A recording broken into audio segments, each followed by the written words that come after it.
राजसूय यज्ञ हुआ पांडवों का, भगवान उसमें पहुंचे, अग्र पूजा भगवान की हो ऐसा प्रस्ताव रखा गया। शिशुपाल को क्रोध आया, उसने 101 गाली दी। जैसे ही 101 गाली हुई, ठाकुर जी के सुदर्शन चक्र ने शिशुपाल का सर धड़ से अलग कर दिया। भगवान ने राजसूय यज्ञ को संपन्न कराया। इस प्रकार फिर आगे कथा आती है। सूर्य ग्रहण के समय पर द्वारिका के लोग कुरुक्षेत्र गए, और उसी समय सूर्य ग्रहण के समय पर ब्रजवासी भी कुरुक्षेत्र गए। और वर्षों बाद ब्रज से आने के बाद आज ठाकुर जी ब्रजवासियों से मिले। बहुत सुंदर कथा है बंधु, विस्तार में गया तो बहुत समय लगेगा, लेकिन इतनी सुंदर लीलाएं हैं वहां पर। ठाकुर जी यशोदा मैया से मिले। यशोदा मैया को अब दिखता नहीं, कम दिखता है। ठाकुर जी ने हृदय से लगाया, अपनी सब पटरानियों से मिलवाया, अपने बाल बच्चों से मिलवाया, और फिर मिलवा करके ठाकुर जी ने सबसे कहा सब लोग जाओ, मैं मैया के पास अकेला रहूंगा। और सब चले गए। यशोदा मैया के सिर में गोद में सर रख करके ठाकुर जी पौड़ गए। और ठाकुर जी ने एक प्रश्न किया। ये कथा भागवत की नहीं है, एक वैष्णव ने मुझको सुनाई थी, परंतु ये सत्य कथा है। ठाकुर जी यशोदा मैया से पूछते, मैया एक प्रश्न करूं तो से? मैया बोली कर लाला। बोले मैया, मैं जब ब्रज में गैया चरावे जातो और काऊ काऊ दिना यदि आवे में मुंह को विलंब है जातो, तो मेरी मैया ऐसे छटपटा जाती जैसे जल बिन मछली। और सबन को जाके पूछती, अभी तक लाला ना आयो, अभी तक लाला ना आयो, इतना समय है गयो। अच्छा, प्राचीन काल में लोग समय कैसे देखते थे? धूप से। धूप की छाया नाप लेते थे, यहाँ पर छाया आ रही है तो इसका मतलब ये लाला को गौचारण से आवे को समय। छाया आगे बढ़ गई तो यशोदा मैया तो व्याकुल हो जाती, अभी तक लाला ना आयो, कहावे हो? मैया मेरे नेक विलंब है वे, पर तू इतनी विचलित है जाती। मैंने तो ये सोची कि जब मैं मथुरा जाऊंगा तो मेरे मथुरा जाते ही यशोदा मैया तो प्राण त्याग देगी मेरे विरह में। लेकिन मैया भगवान करे तू सदा जीवे, लेकिन इतने वर्ष है गए मुँह को व्रत छोड़े भय, और इतने वर्ष है गए तो को मुँह देखे भय। मुँह को एक बात बता दे, तेरे प्राण अभी तक रुके कैसे? भैया कहीं तने दूसरो लाला तो ना कर लियो कोई, कहीं तो को कोई दूसरो लाला तो ना मिल गो, वही के संग रहती हो तो को मेरी याद ना आवे। मुझको तो तेरो प्रेम ऐसा लगता हो मैया कि तू मेरे बगैर जी ना पावेगी। यशोदा मैया के नेत्र सजल हो गए। लाला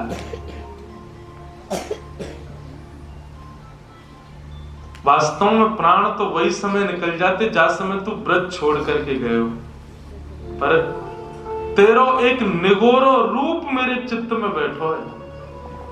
मैं जब जब नेत्र बंद करूं तब तब तेरो वो रूप मुंह को दिखाई दे। मैं तो प्रार्थना करूं कि ये रूप तेरो मेरे चित्त से चलो जाए, तू अंतर ध्यान है जाए मेरे हृदय से, तब मैं प्राण त्यागूं। नहीं तो तू तो सदा मेरे चित्त में रहे, यही मारे मेरे प्राण ना निकल ले लाला। ठाकुर जी बोले, ऐसे मेरी लीला को ऐसा कौन सा रूप है मैया तेरे चित्त में? यशोदा मैया बोली, मुझको हृदय से लगा लाला, और मेरे हृदय में झांक के देख एक बार, तेरा कौन सा रूप है? ठाकुर जी ने मैया को जैसे हृदय से लगाया, और हृदय से लगा करके नेत्र बंद करके मैया के हृदय में जब ठाकुर जी ने देखा तो एक भुजा पर गिरिराज जी धारण है, दूसरी भुजा कमर पर रखी है। ठाकुर जी का ये गिरधर स्वरूप यशोदा मैया के चित्त में बैठा। ठाकुर जी ने उस रूप को देखा, बोले लाला तेने 7 दिन 7 रात्रि तक गिरिराज जी धारण करके रखे, ब्रजवासी सो रहे, खा रहे, सब क्रिया कर रहे, लेकिन 7 दिन 7 रात्रि तक अपलक नेत्रन से यशोदा मैया लाला को देख रही है। कहीं मेरो लाला भगवान तो ना है, कहीं मेरो लाला ईश्वर तो ना है। और फिर अपने आप को समझावे, ना ना यशोदा, तेरो लाला तो तेरो लाला है, कोई ईश्वर ईश्वर ना है। ये बार बार अपने मन को समझाती है, ये कोई भगवान ना है, ये तो तेरो लाला है। लाला 7 दिना तक मुझको यही चिंता लगी रही कि कहीं मेरो लाला ईश्वर तो नहीं है। मैं बार बार देवताओं को पूजूं, बार बार इष्टन को पूजूं कि हे भगवान कृपा करियो मेरो लाला भगवान नहीं हो कहीं। 7 दिन 7 रात्रि तक अनवरत तेरे वा रूप को देखवे के कारण अब जब जब मैं नेत्र बंद करूं तब तब तेरी वही छवि मुझको दिखाई दे। लाला, वही छवि के कारण मेरे प्राण रुके। ठाकुर जी ने यशोदा जी के उस चित्त के स्वरूप को अपने चित्त में धारण कर लिया।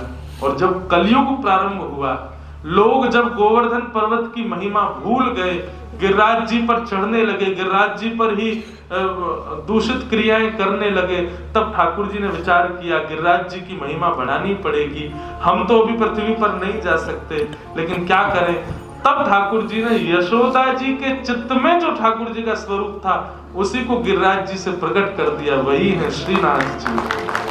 बोलो श्रीनाथ जी महाराज, वही है हमारे गिरधर लाल।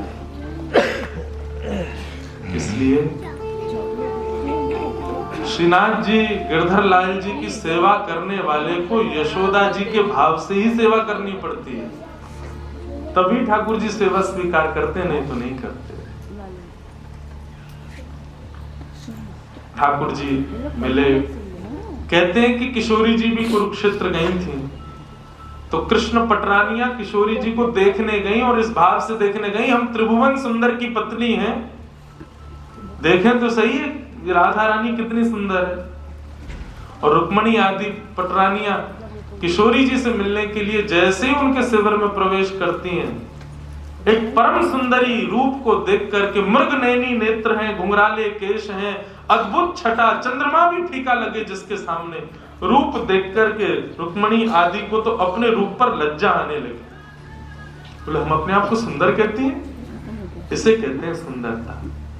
प्रणाम किया, हे किशोरी जी हम आपको प्रणाम करते हैं। तुरंत उस कन्या ने रुक्मणी जी को उठाया, कहा मैं तो किशोरी जी की दासी हूं। किशोरी जी तो भीतर बैठी है। रुक्मणी आदि पटरानियां एक दूसरे का मुख देखने लगी, बोले हम दासी के सामने तुच्छ लग रहे हैं, तो श्री जी के सामने हमारा क्या होगा।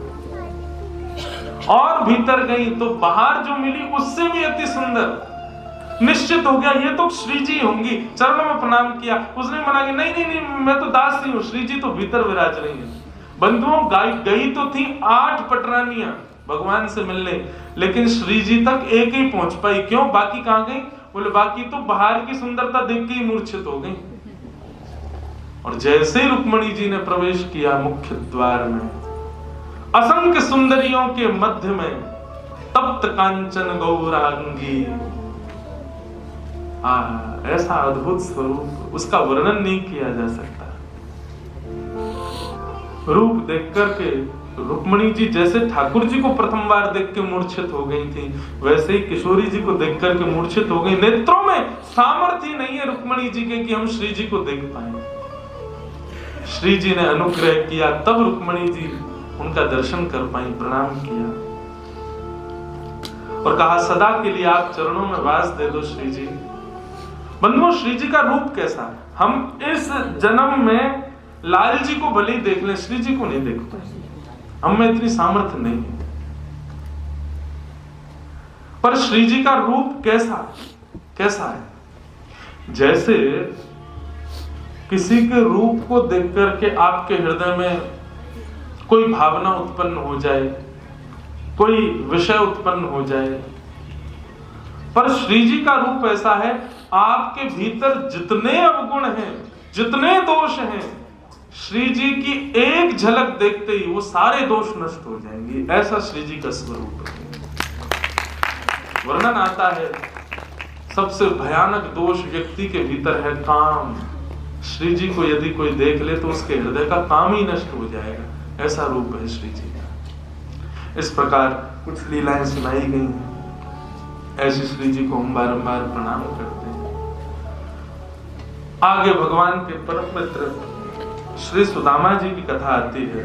कृष्णस्यासीत् सखा कश्चित् ब्राह्मणो ब्रह्मवित्तमः विरक्त इंद्रियार्थेषु प्रशांतात्मा जितेंद्रिय। भगवान के एक सखा हैं जिनका नाम सुदामा है। अकिंचन निष्किंचन ब्राह्मण सुदामा अपनी पत्नी की आज्ञा मान करके आज द्वारिका गए। द्वारिकाधीश ने खूब मधुर स्वागत किया, स्वागत करके द्वारिकाधीश ने सब पटरानियों से मिलाया, पूरी द्वारिका का दर्शन कराया। सुदामा जी से कहा भाभी ने मेरे लिए क्या भेजा? सुदामा जी बोले कछु ना भेजो लाला।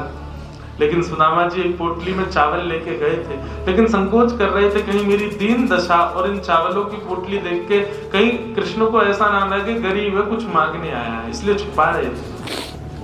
कैसी दीनता सुदामा जी की। पर ठाकुर जी ने पोटली छीन करके संपूर्ण वैभव उसका भोग लगाते हुए श्री सुदामा जी को प्रदान कर दिया। सुदामा जी लौट करके आए तो देखा सुंदर भवन खड़े हैं।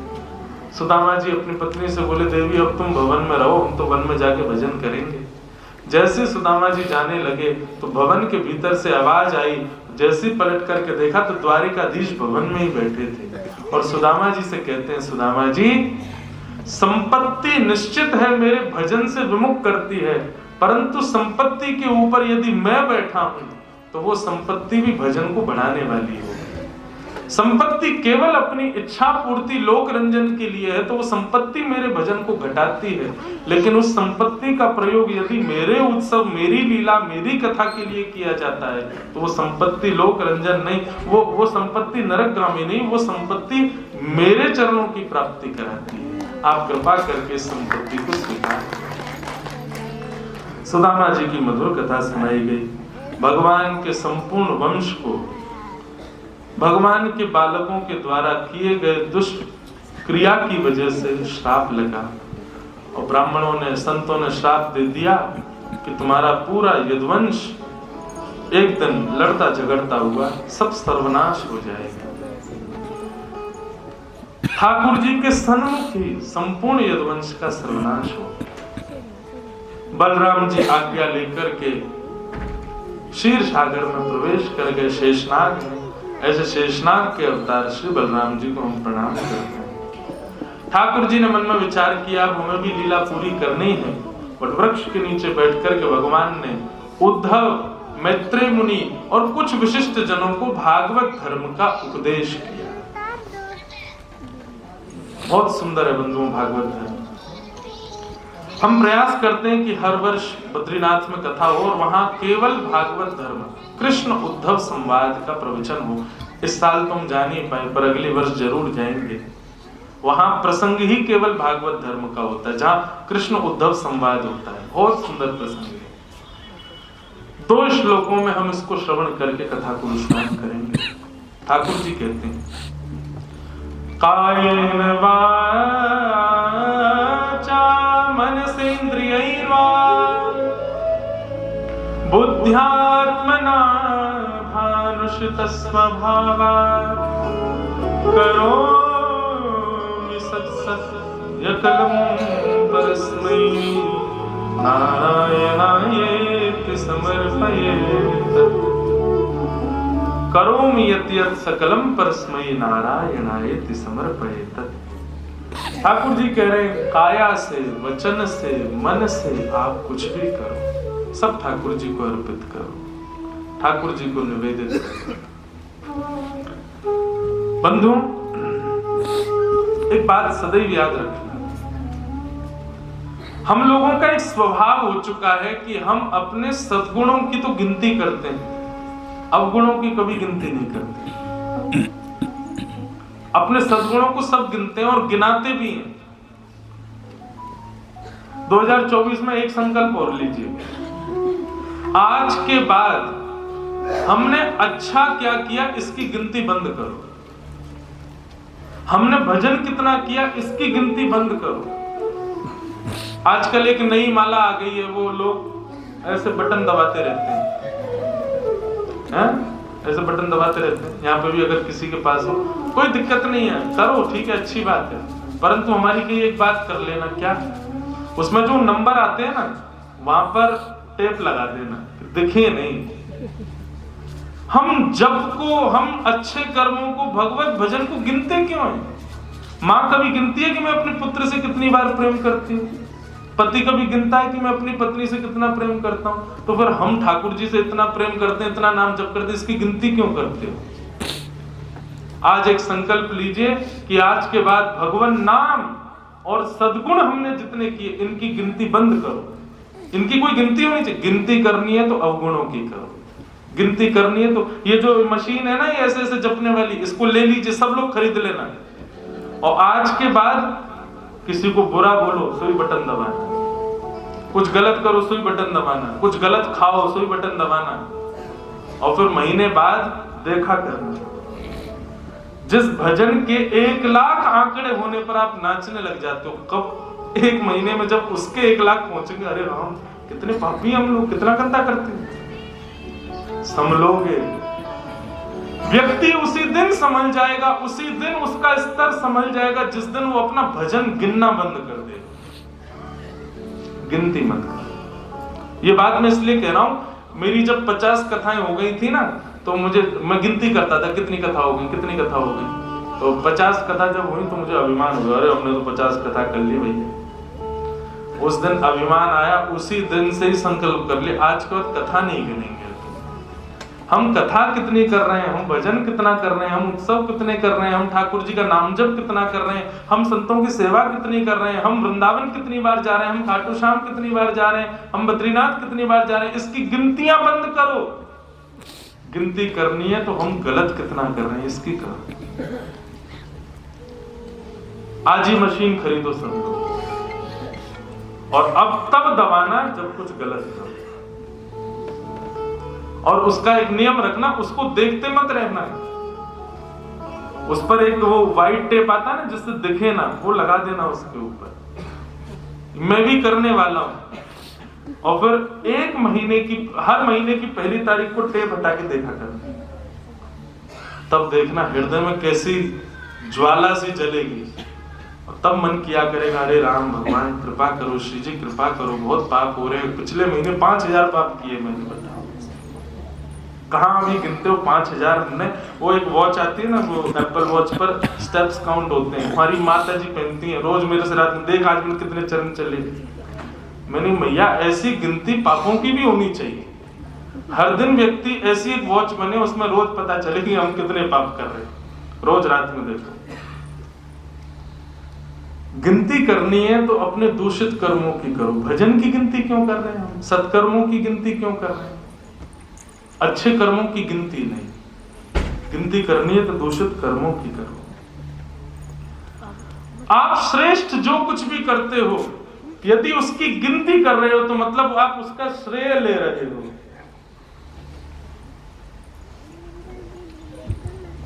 लेकिन कुछ भी गलत करते हो, गिनती करो। श्रेष्ठ कर्म ठाकुर जी को अर्पित करो। कायेन वाचा मनसेन्द्रियैर्वा बुद्ध्यात्मना वा नुशितस्वभावात् करोमि यत् यत् सकलं परस्मै नारायणायेति समर्पयामि। यही है, जो कुछ भी करो सत्कर्म सब ठाकुर जी को अर्पित करो। सत्कर्म सब राधारमण लाल जी के, दुष्कर्म सब सारे मेरे, ये गिनती करो। ये भागवत धर्म का पहला रूप है। दूसरा, खम वायु यज्ञम सलिलम महिम च ज्योतिम से सत्वानि दृशो द्रुमादिन सरित समुद्रांश हरे शरीरम यत्किंच भूतम प्रणमेत अनन्यम। बंधुओं, आज से एक काम और करो, हर व्यक्ति में प्रयास करो कि सद्गुण क्या है ये देखो। हमारी दृष्टि में एक क्वालिटी है हमारे पास में, हमको दोष बहुत जल्दी दिख जाते हैं हर व्यक्ति में। प्रयास करो कि अब वो गुण देखने की हो। आपको पता है ये आपका भाई है, बहुत गंदा है, बहुत लड़ता है, बहुत बेकार है, ऐसा है वैसा है, ठीक है, आज तक ऐसे ही देखते थे, पर आज से प्रयास करो, ये भी मानव है, इसमें भी कोई ना कोई सद्गुण तो है, मैं सद्गुण खोजूं इसमें। सद्गुण क्या है? ठाकुर जी कहते हैं आप इस प्रकार से जीवन जीना प्रारंभ करो, सब में सद्गुण देखो। एक दिन ऐसा आएगा, सद्गुण देखते देखते देखते सब में मेरा ही दर्शन होने लग जाएगा, सब में मेरी झांकी दिखने लग जाएगी, और फिर ठाकुर जी मिलने में ज्यादा विलंब नहीं करेंगे। एक दिन किसी ना जाने किस रूप में श्री राधारमण मिल जाए, किसी रूप में ही हमको ठाकुर जी मिल जाएंगे, सब में गुण देखना प्रारंभ। इस प्रकार भागवत धर्म का निरूपण किया, नवयोगेश्वर संवाद आदि प्रसंग सब सुनाए गए, सबको हम प्रणाम मात्र करते हैं। ठाकुर जी के पैर में एक बाण लगा, बाण लगते ही भगवान ने